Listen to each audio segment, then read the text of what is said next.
South Korea and Japan seems quite friendly. In the first half of 2023, the largest group of foreigners visiting South Korea were Japanese, and also among foreigners visiting Japan, the largest group were Koreans.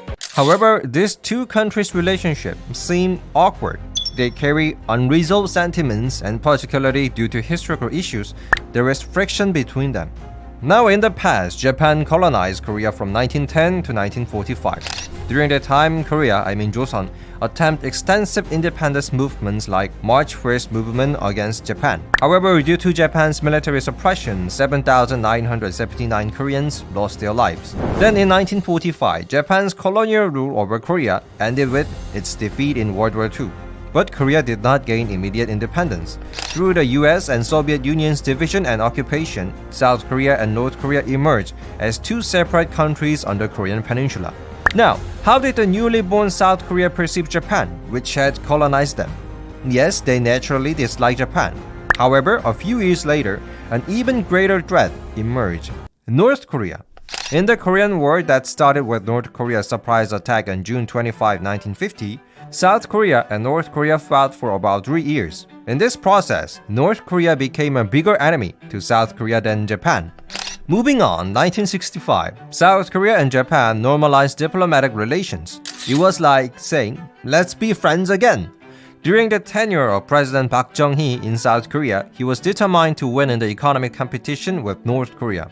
Recognizing the need for Japan's assistance for the economic development, President Park judged that through the normalization of diplomatic relations with Japan, South Korea would receive over 300 million in support, including private investments. With this money, South Korea could build highways and achieve rapid economic growth. So South Korea and Japan began to friend again because of South Korea's economic growth. However, during this time, a mistake was made. Uncomfortable issues such as historical problems like colonization and territorial disputes like Dokdo were left unresolved without any agreement, just cover up.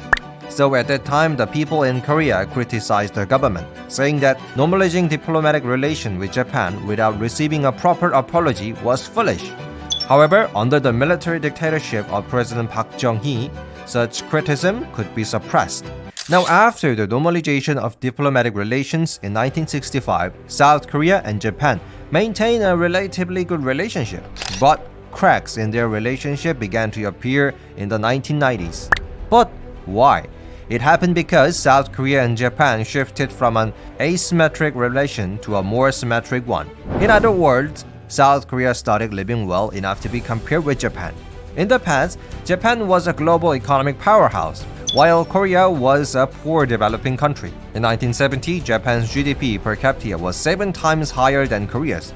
However, by 2018, that gap had narrowed 1.3 times. Moreover, despite experiencing military dictatorship, South Korea transitioned to a developed democracy like Japan in the 1990s. As South Korea and Japan became more symmetric in various fields, historical issues with Japan resurfaced.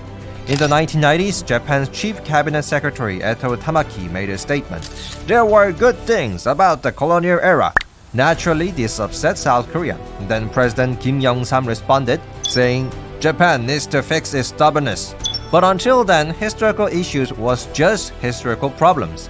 But recently, this historical issue have expanded to other areas, and it seems like a historical war has begun. In October 2018, the South Korean Supreme Court ruled that Japanese companies responsible for forced labor during the colonial period should directly compensate the victims. Japan was furious about this judgment. In response, in July of the following year, Japan removed South Korea from its whitelist and imposed export restriction on key semiconductor materials. Yes, historical issue lead to trade dispute. In retaliation, South Korea decided to terminate the General Security of Military Information Agreement with Japan. And anti-Japan movements such as boycotting Japanese products became widespread in South Korea too. There were even unfortunate incidents like attacks in Lexus car in Korea. Now, you might be thinking, is the end of South Korea and Japan's relationship? Not exactly. In 2023, Japan again placed South Korea on its whitelist. South Korea also decided to maintain jisomia with Japan. So in my opinion, South Korea and Japan must resolve their issues, including historical problems. But in the middle of the unpredictable international situation, including the North Korea nuclear threat and tensions between the US and China, they need to put aside these historical issues temporarily and collaborate. What do you think the future holds for the relationship between South Korea and Japan? Share your opinions in the comments below. If you enjoyed this, don't forget to subscribe and hit the like button. Thank you. Goodbye.